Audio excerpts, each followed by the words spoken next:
दोस्तों, आज फिर मैं आपके सामने एक नई कहानी के साथ उपस्थित हुआ हूँ। क्या होता है, एक व्यापारी रहता है, वो बड़ा चिंतित रहता है। क्यों? क्योंकि उसका जो बेटा था वह बड़ा ही क्रोधी प्रवृत्ति का रहता है।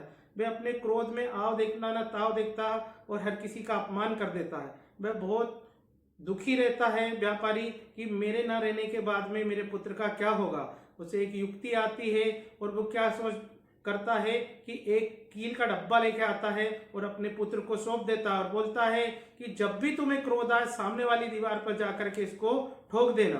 तो ऐसा ही पहले दिन उसके पुत्र को कम से कम 20 बार उसको क्रोध आता है, तो 20 किलो को वो दीवार में जाके ठोक देता है। ऐसे ही धीरे धीरे क्रम निरंतर चलता रहता है और उसे अपना एहसास धीरे धीरे होता रहता है और उसकी किलो की संख्या कम होती रहती है। एक दिन उसके पिता उसे संबोधित करते हुए कहते हैं कि बेटा, जो क्रोध की प्रवृत्ति थी तुम्हारी, क्या वो कम हुई? तो बोलता है कि पिताश्री, मेरी जो क्रोध की प्रवृत्ति है वो धीरे धीरे कम होती जा रही है।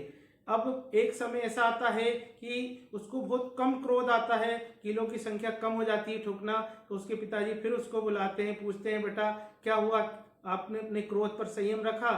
तो बोलता है पिताजी, बहुत अधिक तो नहीं, फिर भी मैंने अपने क्रोध पर संयम रखा। अब मेरी युक्ति को आप ऐसा करो कि उन कीलों को जो क्रोध आने के कारण तुमने दीवार में ठोकी, उनको वापस एक एक करके निकालो।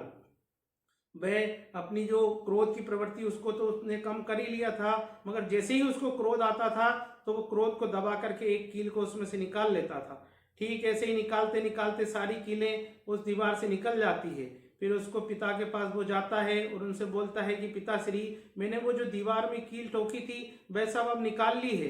उसके पिता उसको लेकर के उस दीवार के पास जाते हैं और उससे बोलते हैं कि देखो, इस दीवार में तुमने कील ठोकी थी गुस्से में, वो अपना असर छोड़कर गई। देखिए इसमें क्या है, अभी भी उन कीलों को जहां तुमने ठोका था निकाला, उनमें होल है।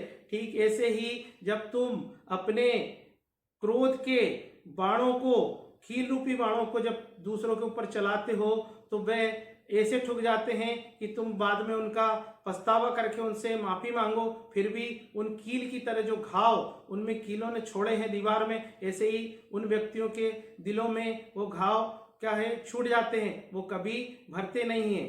इसीलिए कहा है कि जीवा की वाणी को संयमता से उपयोग करना चाहिए। क्यों? क्योंकि जीवा की वाणी ऐसे घाव देती है कि जो किसी भी मलम से भराते नहीं